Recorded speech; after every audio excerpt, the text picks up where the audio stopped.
Hi, fourth graders. Back again today with some more of our Bookwanderers books for you. So we're on chapter 12, An Active Imagination. The next morning brought a sheepish-looking Oscar to Pages and Company, carrying the book Tilly had helped him to pick out. "Hey," he opened with. "Hi," Tilly said shortly. "Can I come and hang out here for a bit?" "I guess. It's really busy at Crumb's because of half-term, and Mum says I can't take up table space." Tilly nodded and went back to her book. Oscar shuffled his feet awkwardly. Where should I sit?" Tilly was in an armchair, and there was nowhere else free apart from the floor. She made a big performance of standing up and gathering together her bits and pieces. "We can go to the third floor, I guess. It's always quiet there. Plus no kids come up, so the beanbags stay nice and clean. I brought them up from the children's floor to protect them." They went upstairs and settled themselves into the colorful beanbags nestled behind the philosophy shelves. "I'm sorry about yesterday," Oscar blurted out. "I didn't mean to sound like I was laughing at you or that I thought you were silly." "I know the characters I'm seeing are fictional," Tilly conceded, glad that he'd raised the subject again. "But that doesn't mean they're not real. I don't know what's happening, but I promise I'm not making it up." "I know," Oscar said. "I'm not sure I know what's going on either, but I believe you. Who did you say you'd seen? Your favorite characters, right?" "Yes," Tilly said, relief washing over her. "I saw Alice from Wonderland and Anne Shirley from Anne of Green Gables. Anne was just like I'd hoped, although Alice is kind of blunt."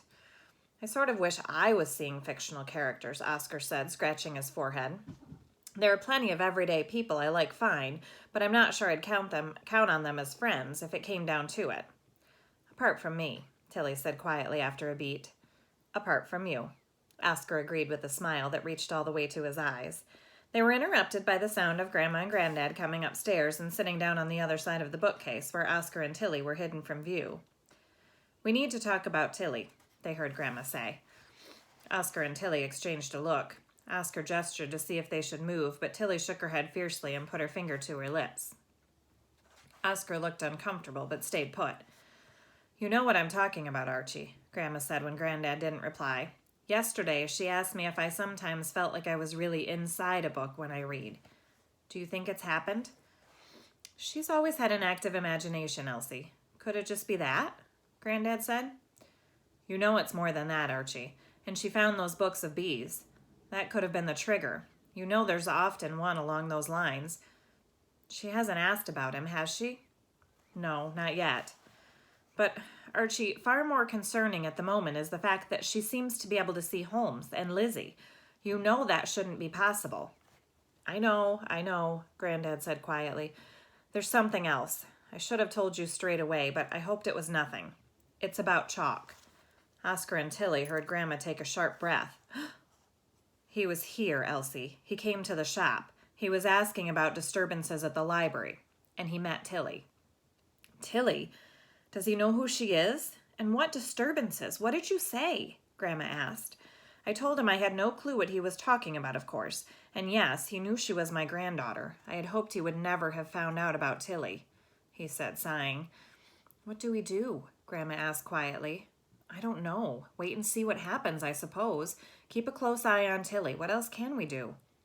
"Is it worth speaking to Amelia, do you think?" "Not yet," Granddad said. "It could all still blow over." "I hope you're right, Archie," Grandma said, and they heard her stand up. At that, Oscar and Tilly scrunched down into their beanbags, trying not to be seen, and they heard Granddad head upstairs to his desk and Grandma going back downstairs to the till. Oscar looked at Tilly. She felt a little sick. "Do you know what they're talking about, Tilly?" he whispered. She shook her head. "But there's definitely something weird going on." Oscar shrugged helplessly at her. "Speaking of which, things sort of escalated yesterday," she went on. "To start with, it was characters coming out of their books into Pages and Company and talking to me," Tilly explained. "To start with?" Oscar said nervously. "Yes, because yesterday Alice took me to the Mad Hatter's tea party," Tilly said all in a rush. "To the Mad Hatter's tea party," Oscar repeated slowly. "To actual Wonderland," Tilly said, in case he didn't understand yet. "And how exactly did you get there?" Oscar asked. "Well, we were here, and then I held Alice's hand, and everything sort of fell down around us, and behind everything normal was Wonderland," she explained. The silence that followed was eventually interrupted by a sad sniffle, and Tilly looked up to see Anne leaning against a bookshelf, about to burst into tears. "I can't believe she did that," Anne said mournfully. "You can't believe who did what?" Tilly said. "Who did what?" Oscar repeated in confusion. "Alice," Anne said. "Not you, Anne," Tilly said at the same time. "What?" Oscar said. "Oh, he can't see or hear me," Anne said in an offhand manner, as if that was the least pressing thing to deal with. "Oh, goodness," Tilly said. She turned to Oscar, who still looked utterly bemused. "So, Anne is here," she said, not sure how to prove to him what was going on. Anne of Green Gables, from the book, like I said." "Tilly, there's no one here but us," Oscar said, gesturing around them. "Anne, why can't he see you? Can you do something about it?" Tilly said desperately. "Can you, knock something over or something?" "I'm not some kind of performing monkey, Matilda," Anne said woefully. "He can't see me because I'm yours. The only way he could see me would be if you both—" "Oh, but I shouldn't." Anne looked over at Oscar thoughtfully. "Actually, I don't see why not, considering the circumstances." "What are you—" Tilly started, but in one swift moment, Anne leaned down and took both Oscar and Tilly by the shoulders, and the burned marshmallow smell filled the air as the walls of the shop seemed to topple down around them, leaving them standing in a startlingly beautiful wood, with late afternoon sun dripping through the leaves above them. Anne breathed in the fresh air in delight. Oscar fell to his knees and was sick in the bushes.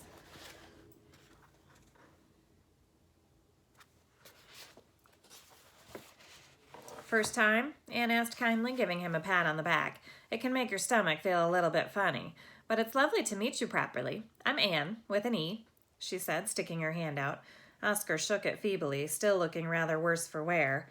"Where are we?" "We're in Avonlea, of course," Anne said. "Come on, we're going to be late for school." "We've traveled magically inside a book, and now we're going to school?" Oscar said to Tilly, looking horrified, but they didn't have time to argue, as Anne had already set off briskly through the trees, and they were left with no choice but to follow her.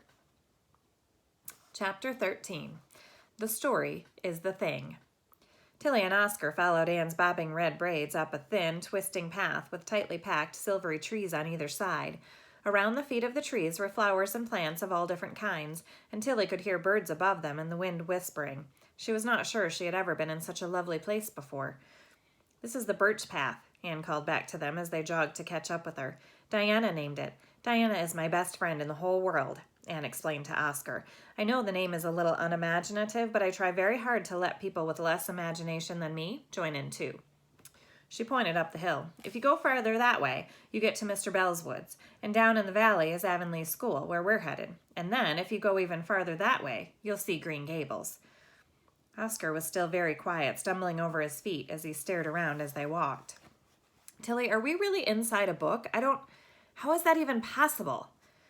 "I don't know any of the answers either," Tilly said. "This is only the second time it's happened to me."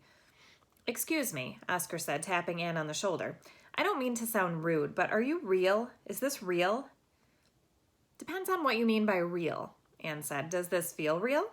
She picked up a twig from the ground and poked Oscar in the side with it. "Yes, ow," he said. "So you know you're a character from a book?" "Yes, of course, although the story is the thing, not where it's written down. You're thinking about it too hard." "I hate it when books don't explain how everything works," Tilly muttered. "It's all very well saying that it's magical and wonderful, but what happens if I'm sucked into something like Animal Farm and get stuck there?" "Animal Farm sounds lovely," Anne said. "You wouldn't say that if you'd read it," Tilly said, feeling slightly mutinous. "Have either of you ever been to Canada before?" Anne asked as the three of them ambled along. "Wait, we're in Canada?" Oscar stopped walking abruptly, but Tilly and Anne ignored him. "No, never," Tilly said. "I've never been abroad at all. Oscar lives in France sometimes, though." "Sorry, can we go back to us being in Canada?" Oscar said, catching up. "Well, Avonlea, where we are now, is in Canada. Therefore, we are all in Canada, you see?" Anne said in a kindly tone as if she was speaking to a small child. "But how did we get to Canada?" "Because I live in Canada." "Right, but how did we get here from London?" "You came with me," Anne said, her patience fraying. "Okay, guys, stop, please," Tilly said. "Can this wait? Oscar, we are in Avonlea, where Anne is from. That's what matters. We are in her life, in her story, like I told you about Alice." I still can't believe Alice took you to hers first, Anne said, obviously still smarting. But I got Oscar. Yay, Oscar said weakly. Do you truly live in France sometimes? Anne asked. How awfully romantic. That must be a very long journey. Some of the folks around here can speak a bit of French, but I can't at all. Yes, I really do. My dad lives there, Oscar explained. By himself? Anne said. With my sister. My parents got divorced a while ago. Anne looked scandalized. It's pretty normal where we're from, he said. You are very fortunate to have both of your parents, Anne said solemnly, linking arms with Tilly, for we are both orphans. I haven't met many other orphans since I came to Avonlea, she said, turning to Tilly. I rather thought it might mean we were kindred spirits. You see, Diana is my absolute best friend in the whole world, but she has two parents who care for her so much that I sometimes think that she doesn't quite understand the plight of an orphan, even if I have found somewhere I might belong at Green Gables. Do you remember them at all, your parents? No, said Tilly shortly. My dad died before I was born, and we don't know what happened to my mom. She disappeared when I was still a baby. How simply awful, Anne said. It is such a cross to bear, not truly knowing one's own mother and father. I like to imagine details about mine sometimes to try to make up a little of the loss.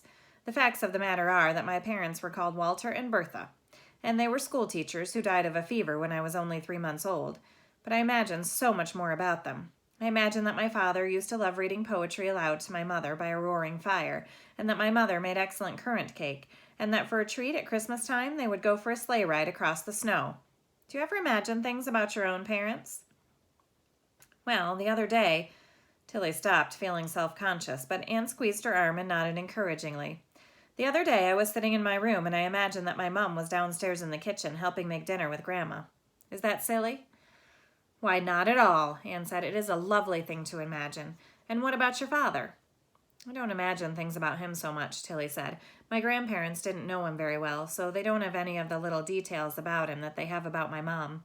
My parents weren't married, you see. They hadn't known each other very long. Anne let out a gasp before clapping her hand over her mouth as if she could put it back in. Her cheeks reddened. Honestly, all this is a lot more common where we're from. Lots of people's parents aren't married. It's just the way things are sometimes. There are all kinds of different shaped families. Tilly watched Anne trying to process all of this. I do have this of my mom's, she said, pulling out the delicate bee necklace and showing it to Anne. Her name was Bee, short for Beatrice. She had a matching necklace to this one. My father gave it to her, and she got one for me. How awfully romantic, Anne said wistfully. At that moment, they stepped out of the woods onto a wide, red sand road lined with spruce trees, and Anne immediately jolted out of her reverie and started fizzing with excitement as she gestured to the top of the hill, where Tilly could see Avonlea School, a whitewashed wooden building with big windows. Now, said Anne, let me just set you straight about a few things. You need to watch out for the Pye girls, who are not to be trusted, and Prissy Andrews is ever so elegant, but not quite so smart, although it isn't very generous of me to say so. And Marilla scolds me if I do. Prissy is the one with the beautiful curly brown hair, and of course there is Diana, who you will adore as much as I do. But I'm fond of Ruby and Sophia and Jane, too, and oh, of course, there's another girl called Tilly, and she let me wear her ring all afternoon the other week because I admired it so much. And there's Mr. Phillips, our teacher, and look, here comes Diana. Her face lit up as a girl with glossy black hair raced down the hill toward them. Diana, these are my friends Tilly and Oscar, who are visiting and are going to come to school with us. Diana didn't even pause to question this, but launched herself into a hug with Tilly before giving Oscar a polite little curtsy. How wonderful, and what a good day to visit, as you'll be able to meet Gilbert, too, she added conspiratorially. He is such a tease, but he's awfully handsome. He's nearly 14, you know. He's always top of the class. Well, I would hope so, if he's 3 years older than you, Oscar said. Oh, but he's only in our class because his father was awfully sick and went to recuperate in Alberta, and Gilbert went with him.